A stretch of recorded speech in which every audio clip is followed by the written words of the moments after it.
an amazing win against Arbroath on Friday, a midweek game to come this week against Airdrie. How you can't expect it to be any better than it is, I guess.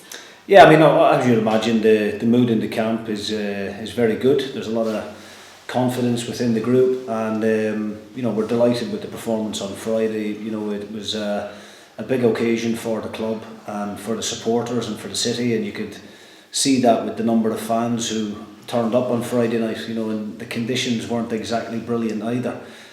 So we're very grateful to them for turning up in such great numbers, and I'm just very proud of the team that we could go and put on such an entertaining performance. What are you expecting this midweek game? Well, we remember the last fixture against Airdrie at Tannadice and how difficult that game was. Airdrie have got a certain way of playing. I think that's the great thing about this league that we find ourselves in, that every fixture is different. Lots of different styles of play and different formations, and Airdrie have proven already in the season what a good footballing team they are, albeit they probably haven't picked up as many points as what they would have liked, but they've stuck with this philosophy. Take my hat off to Rhys McCabe for the way that he wants to play the game. It's very good to watch when it comes off, so I think we're going to have to make sure defensively that the shape of the team is right, and pick and choose the right moments when to go and press the game. And when we have possession of the ball, we're just asking for more of the same from our players, really. We've got a set way of playing ourselves, and we're continuously trying to improve that and get better each week. How difficult is it just to keep that momentum going and perhaps not let the players sort of drop off in terms of performance given it has been going so well this season? Yeah, I mean, look, the message from myself and the backroom team is very consistent.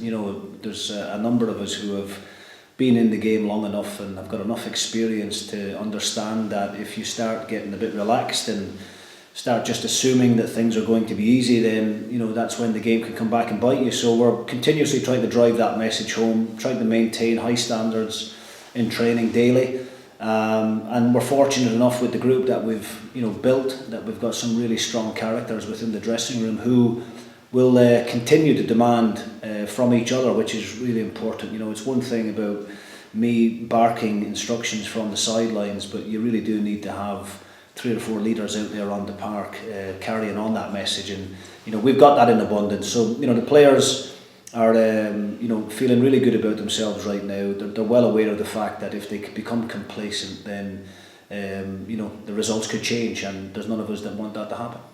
And given the good run of results, do you see it as an opportunity to perhaps try out some younger players or other players that are not playing regular games at the moment?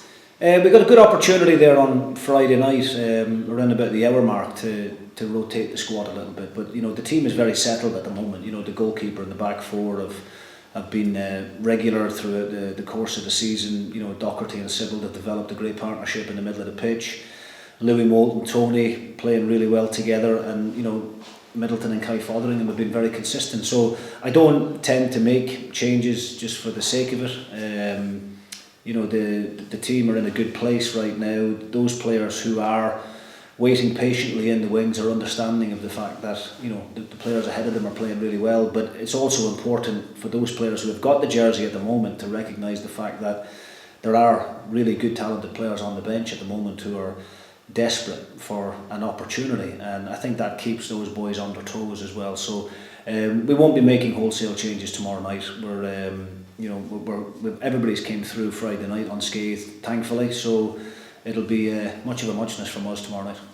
And in terms of injuries, obviously nothing fresh to add, but in those that are long term out, is there any updates about them at all? Archie Meekison is making good progress. We were hopeful that we might have him involved in the squad tomorrow night, but unfortunately the game has came a little bit too soon for Archie, so he's not a million miles away. Could potentially feature in Saturday's game, and everybody else is good. We've got Sadat Anaku, unfortunately, who's still out, but he's a long-term injury with an Achilles rupture, so it'll be the turn of the year before we see Sadat back, but everybody else is healthy, thank God. Thank you. Thank you. Did the result on Friday catch you by surprise at all? I mean, Arbroath are not a bad team. 6 out of the 7 games previously they'd won. I mean, was it something that the actual amount of the result, did that catch you by surprise at all? It didn't catch me by surprise. I mean, you know, the result may seem to those who weren't at the game that it was an easy game and it was straightforward, but you know, the players have to go and earn the right, and they have to work hard to get themselves into those goal scoring positions, and it you know, it doesn't happen by fluke or by chance. We work incredibly hard on the training ground with different patterns of play, and then the players have to go and implement that. You know, Arbroath, as you said, you know, had won 6 of their previous 8 fixtures. We're on a very good run of form, and had caused, you know, teams prior to playing us on Friday a lot of problems. So, you know, we knew what to expect from Arbroath, very experienced side with a very experienced manager, and you know, we had to earn the right to go and play the way that we wanted to play. But yeah, I wouldn't say it surprised me, because I think we've been, you know, scoring a lot of goals of late. You know, scored 5 against Partick the fixture before. We put 4 by Queen's Park in one of our recent games at Tannadice as well. We have been getting into some great goal scoring positions all season, and maybe at the beginning of the season, you know, the only criticism would be that we maybe weren't as ruthless as what we have been in recent games. So I'm delighted with the 6 goals. We got, you know, we did have an opportunity to maybe add to that. You know, probably me being a bit greedy, but the professionalism and the standards of the players, that they've been able to maintain that consistently, and for them not to take their foot off the gas throughout the game. You know, it's very easy when you're sitting 3-0 up at half time to relax and come off the game, but we wanted to continue to try and entertain the punters, and hence why we went and scored another 3 goals in the second half. So we've got that quality. We know that we're capable of doing that. We just have to continuously do it consistently throughout the season. Another good spread of goal scorers, 5 different goal scorers. How pleasing is that for you to see that spread of goals coming throughout the whole team? Ross Duggan getting his first, for instance. Yeah, I mean, it's something that I've touched on in recent interviews, that, you know, we're a team at the moment that's not relying on any one individual. You know, we've got goals throughout the team. The defenders are chipping in. You know, Kevin Holt obviously getting a hat-trick against Partick prior to the Arbroath game.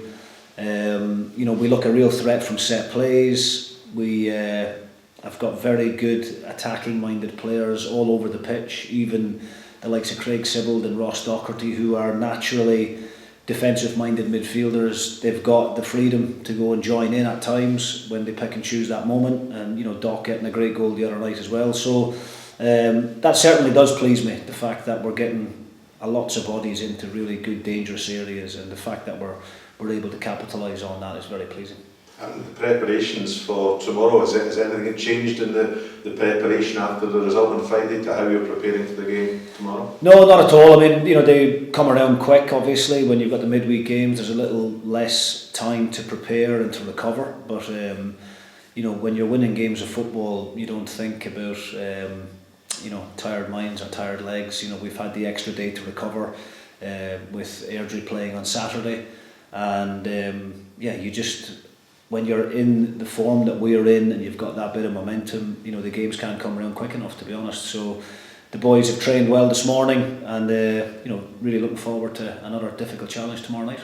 Rhys McCabe, one of the youngest manager in the SPFL at the moment. Lots of fresh ideas, lots of new ideas and things. How do you prepare for coming up against something that's maybe a little bit unknown for you? Well, listen, we've had 9 or 10 fixtures now to really analyse every opponent. When you play teams for the first time, yes, definitely you're kind of stepping into the unknown a little bit, and that was the case when we played them in the last game at Tannadice. But you know, I've analysed all of their games in the last couple of weeks, along with our analyst, and they haven't changed a great deal from the last time we played them. You know, he's got this set philosophy. You know, I admire the way he wants to do it. I think he deserves a lot of credit. It's great to see young coaches coming through and playing this modern style of football. He's well aware of the fact that he has to pick up results along with the good football, but I do think that they're, you know, doing a lot of good things at the moment. A very difficult team to play against, a different kettle of fish to what we faced against Arbroath. Arbroath being a little bit more direct and getting balls up to the big man, a bit more aggressive in the middle of the pitch, whereas Airdrie will play short passes out from the back and try and play through the different sections, and that's just another challenge for the team to have to get used to. Last thing to do with Friday night was the occasion itself. The fans were there, some of the United legends were there. How did it feel for you as a manager to be part of that 100th celebration? Yeah, listen, it was a very proud moment for myself, obviously being manager at this particular moment in time, and you know, getting to enjoy that experience of such a momentous occasion for the club. You know, Dundee United are you know, steeped in a great history anyway, and you know, to be part of that centenary celebration was a nice experience for myself and for the staff and for the players who were here. And as I said, I'm just very proud that we could go and put on the type of performance that we did, and I think, you know, the guys behind the scenes at the club as well deserve a lot of credit for all the different things that were put on the evening to make it even more special. So it was a great night for the club, and hopefully, as I said, we can build on that again for Tuesday night.